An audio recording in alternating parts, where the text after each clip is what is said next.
I've been cooking for quite a few years now. So many recipes have come and gone, but there are wonderful classics that are as popular as ever.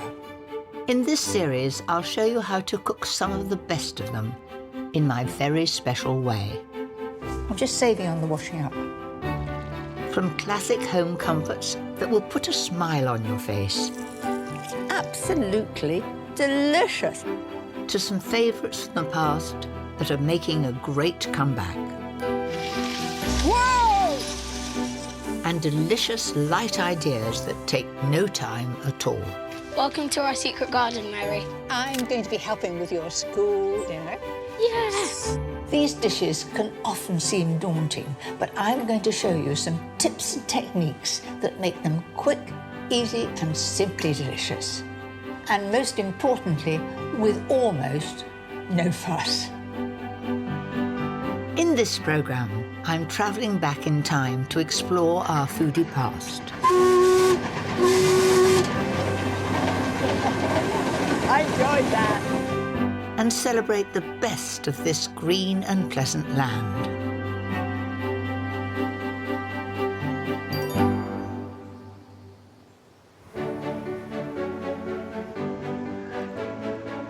Britain is blessed with a wonderful array of fresh produce, and it's nice to know exactly where our food comes from. Growing your own, whether it's in a garden or a herb box, makes cooking all the more fun. So in this programme, I'll be celebrating some of our finest produce.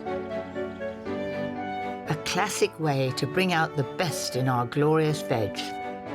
The perfect idea for one of our most loved ingredients.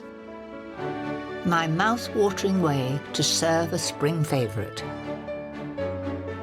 And a tempting autumnal tart that's a fruity little crowd pleaser. But first, a delicious classic idea for all those delicate herbs. This dish is my take on the French pistou sauce, and I'm going to serve it with pasta, and it is delicious and easy. Start by cooking the linguine in salted boiling water.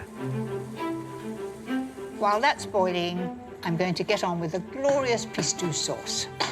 So what is pistou? It's a French version of pesto without the Parmesan cheese and without the pine nuts.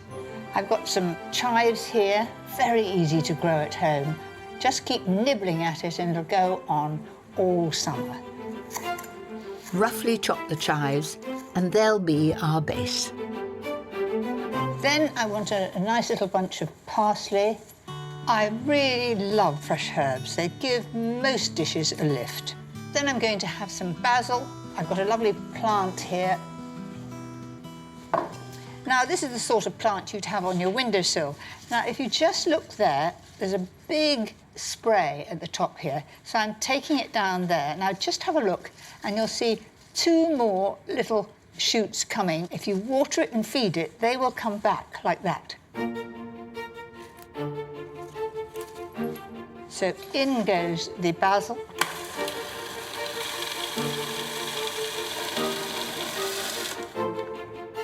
Pistou is herbs, oil and garlic. But instead of oil, I'm adding creme fraiche. And some sharp lemon to give it a lift.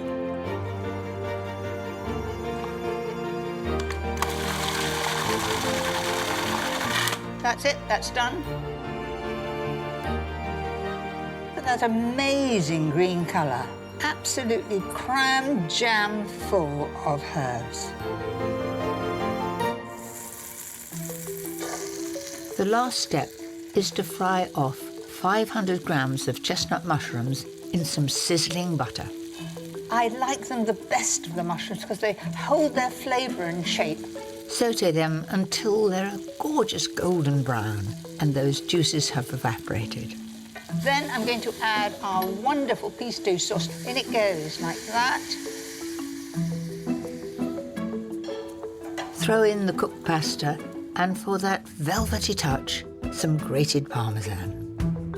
And you can imagine those flavours go really well together. a wonderful, glorious, fresh taste. And a little Parmesan cheese over the top. So there it is, pistou pasta, my take on the French classic.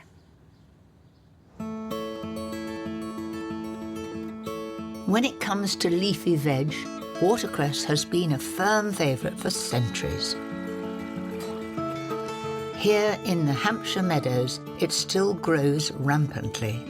Mineral-rich spring waters are filtered through chalky beds to create the perfect environment.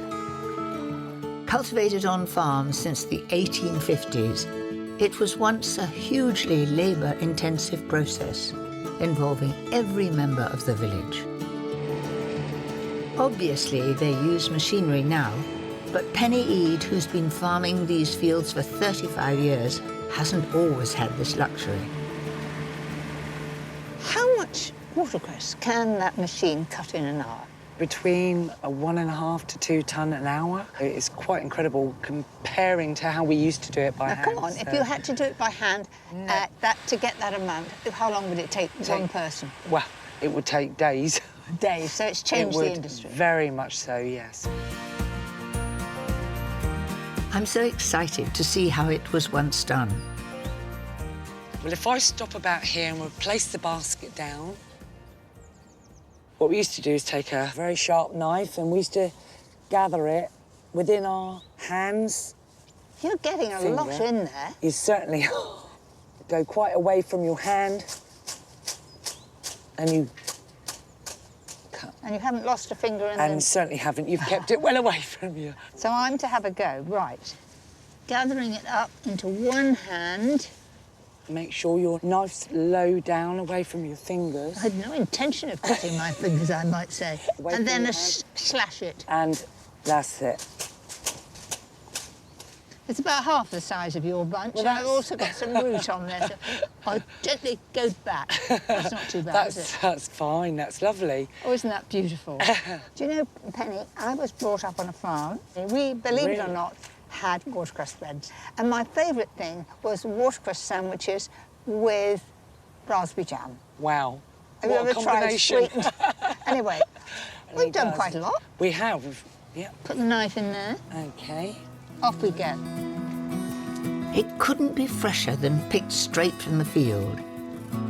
And what better way to use it than in this classic, with my own special twist, of course. Usually you make watercress soup with potato, but celeriac, I think, is far nicer. You get that hint of celery, and it really is scrumptious. Slowly soften 2 chopped onions in butter.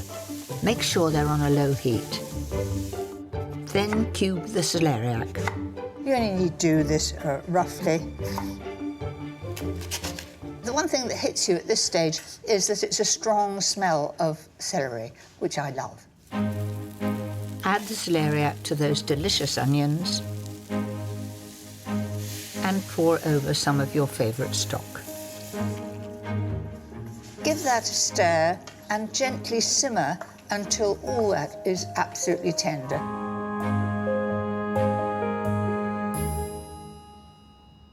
Now for the star ingredient.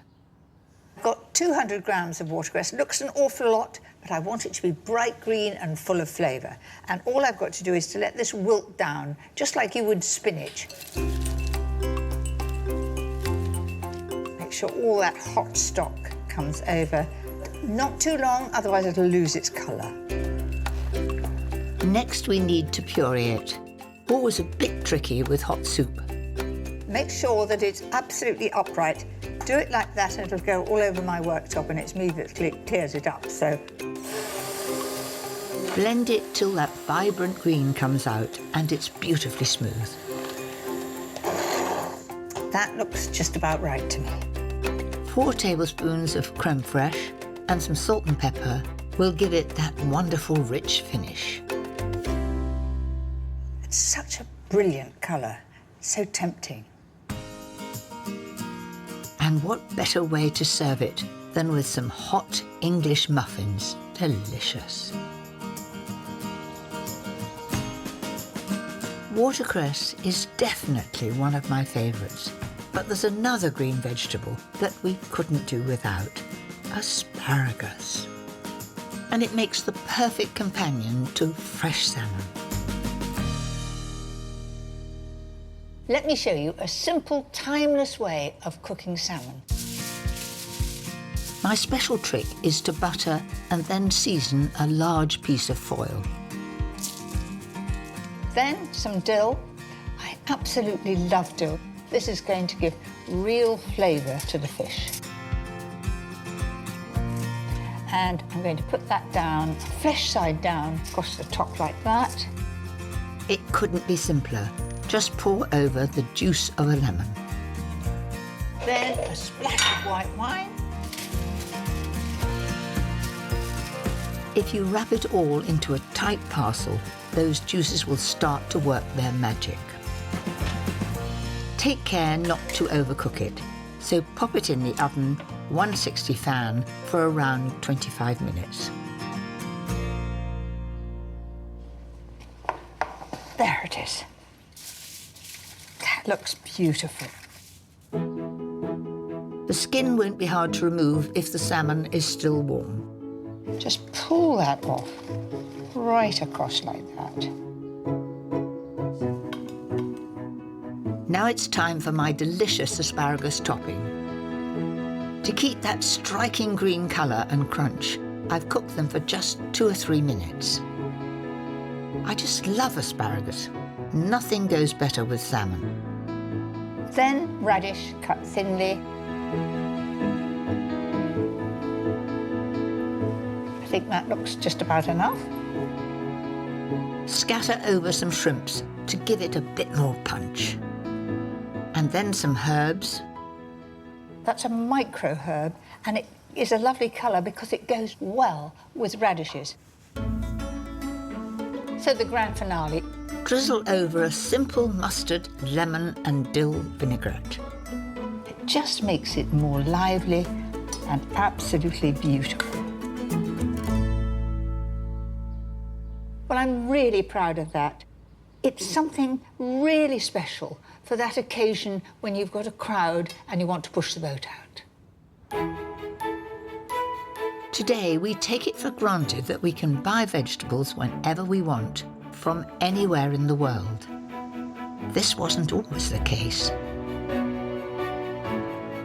Here in Hampshire, the aptly named Watercress Line is a fine example of how we once transported our food. Today, it's run by passionate volunteers. Good morning, madam. Good morning, thank you. Like Chris Yates, who's agreed to let me join his engine crew.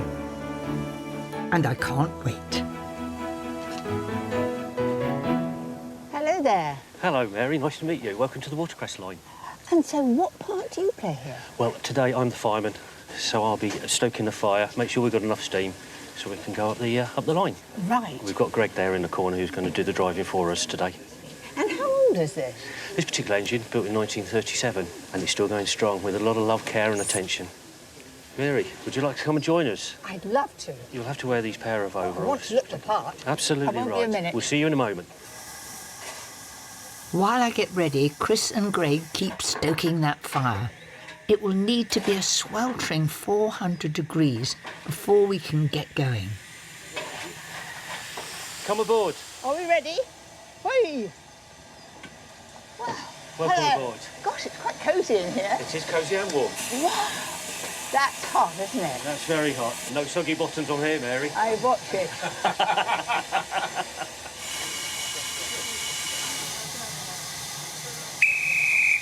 Yeah, clear to go. And we're clear to go. Oh, that's lovely, isn't it? This line was built in 1865, and one of its main purposes was to transport vast quantities of watercress directly to London's Covent Garden market. It's beginning to chop, chop, chop, chop. I love it. But my goodness, This train is nearly 300 tons and demands to be constantly fed. Quite a job for the men who would have once spent their lives on it. Wow. Oh. It's pretty heavy.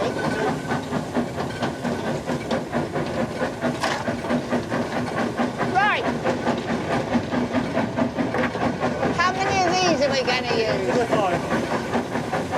I think I'll hand it over to you. Right. Getting the watercress to London opened up the market for so many farmers. It became very popular and was soon known as poor man's bread, because Victorian workers could buy bunches for breakfast as they made their way to work.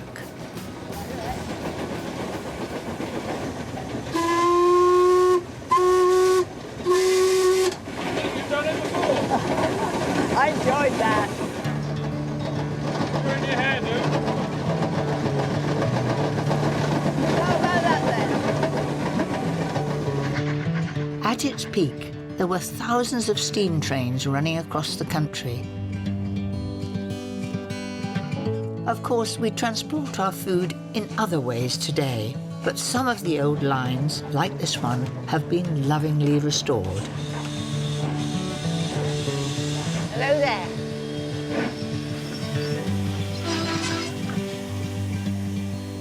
I've had a great time. Thank you very much for having me. Thanks for coming. Bye, Mary. Thanks so much. Bye. Thank you, Mary. Bye. It wasn't only watercress that found its way into more kitchens. All sorts of food slowly became accessible to city dwellers, and meat was one of them. Lamb has long been a staple of the countryside, and it continues to be the go-to Sunday lunch. I have the ideal classic way to cook it that is mouth-wateringly simple. There's nothing more classic early in the season than lamb, and I've got a beautiful fillet of lamb, sometimes called cannon. The secret here is to start by seasoning, then sealing the lamb in a hot pan. Turn that over. Look, isn't that a gorgeous colour?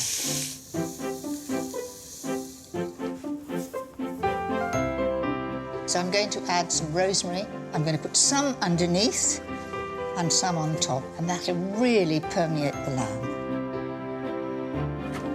And now it wants to go into a really hot oven, 200 pan, for 8 minutes. Of course, lamb is nothing without a delicious mint dressing. Mint has happy memories for me because when I was about 14, I was horse mad or pony mad, and I used to go to gymkhanas. Mum would say, "What do you want for supper when you come home?" And I used to say new potatoes and peas, but the main thing was to have mint sauce on top, and now I've sort of upgraded it and it's a mint dressing. The base of this dressing is a classic mustard vinaigrette. And I've got a nice fat clove of garlic there going in.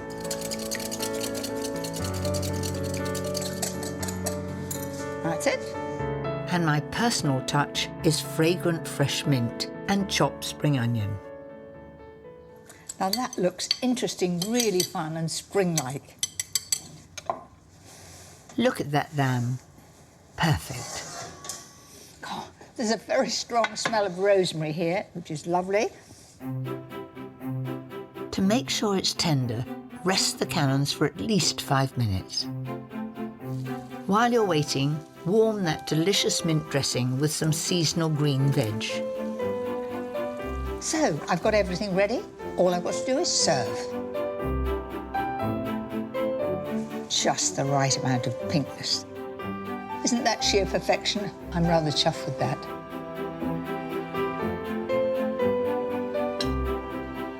That fragrant minty dressing brings it all together perfectly.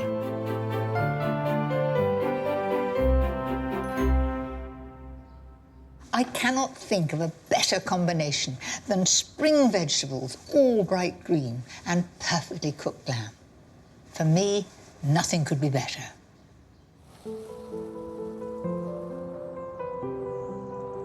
I've always enjoyed growing vegetables, and there's nothing better than spending time pottering in the garden. That's a pretty good head of garlic. Enormous, no wonder it's called elephant garlic. Here, I've got masses of parsley. I think that's enough. The main thing is we grow what we eat and what we enjoy. I have a son that thinks kale is the best thing since sliced bread. There's a sort of carrot you don't see in the shops. This one's got 2 legs. With all this wonderful produce to choose from, there really is only one thing to do with them: a delicious classic roast. One of my most favourite things are roasted vegetables, hot or cold, sometimes on toasted sourdough bread. I can think of nothing better. Use whatever veg you have to hand. Peppers give colour. I nearly always choose the red ones. Not only do you get colour, but you get flavour. Just bang them out.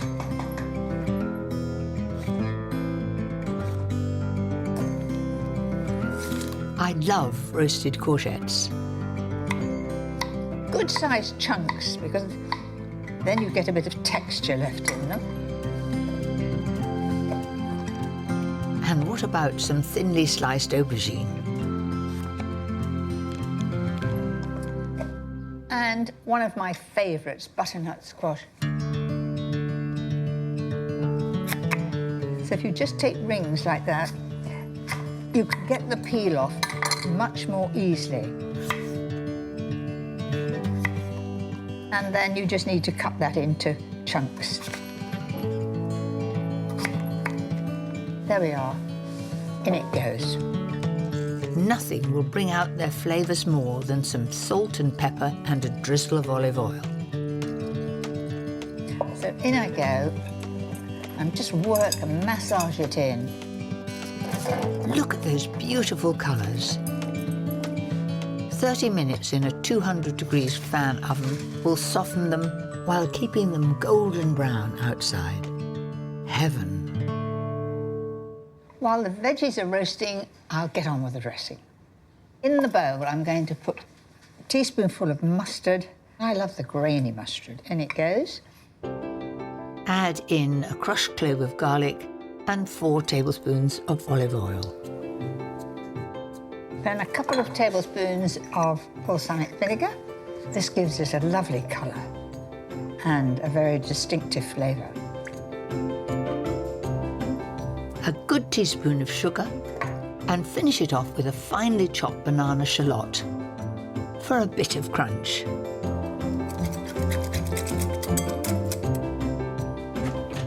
Those veggies are looking good. It's time to get them plated up. They're so beautifully colourful. Lovely combination. And that'll add lots of flavour, a little bit of sharpness from the balsamic dressing.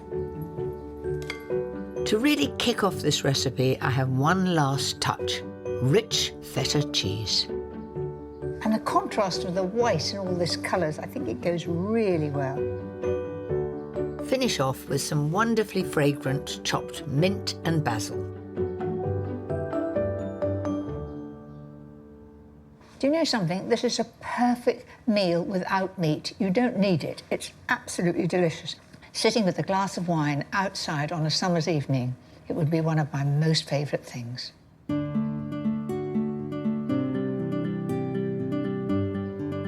Of course, it's not only about the vegetables. The country also has wonderful hedgerows and orchards laden with fruit. I have the ultimate classic to celebrate them. I'm going to make it in my own special way. Tarte Tatin has that wonderful layer of caramel on the top, and I'm going to show you how to do it. The secret to a textbook caramel is to use a stainless steel pan. This will stop the sugar from crystallising whilst it dissolves in a little water. And you never need be frightened of making caramel if you do it this way. Once all the granules have dissolved, turn up the heat to a steady boil. Now you can hear that bubbling away. It will become quiet and rather thicker, and then you need to look down in the pan and see it's a pale golden colour. That is perfect. That smooth caramel now needs to be set in an unbuttered, fixed base cake tin. Let it cover the bottom of the tin. So, onto the puree. I've got a Bramley apple here, a really large one, and I'm going to core it.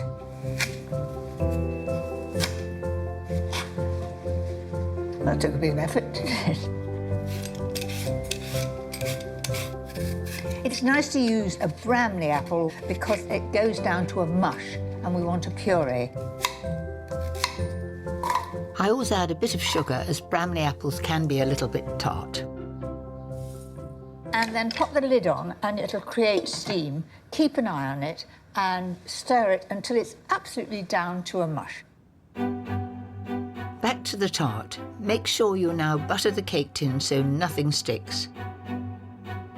And then slice some sweet English dessert apples for your next layer.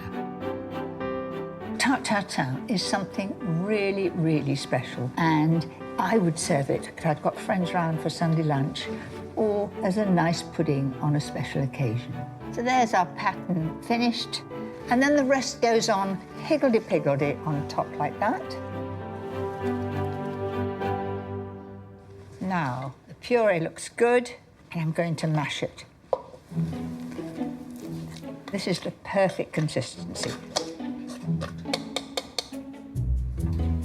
This apple puree is my little twist on the French classic to make it extra special.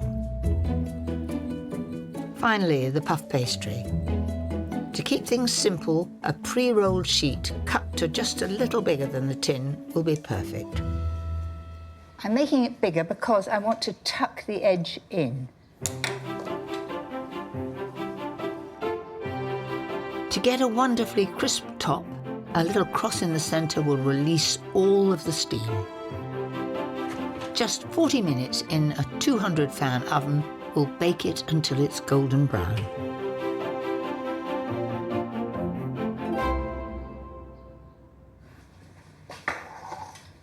Well, I'm quite chuffed with that. Now for the moment of truth.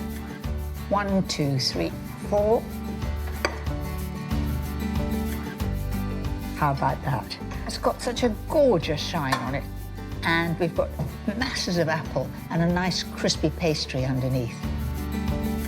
All we need now is a good fat slice and a dollop of creme fraiche. That is sheer heaven.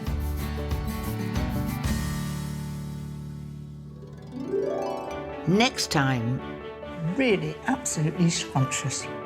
ideas for timeless entertaining. It is absolutely breathtaking.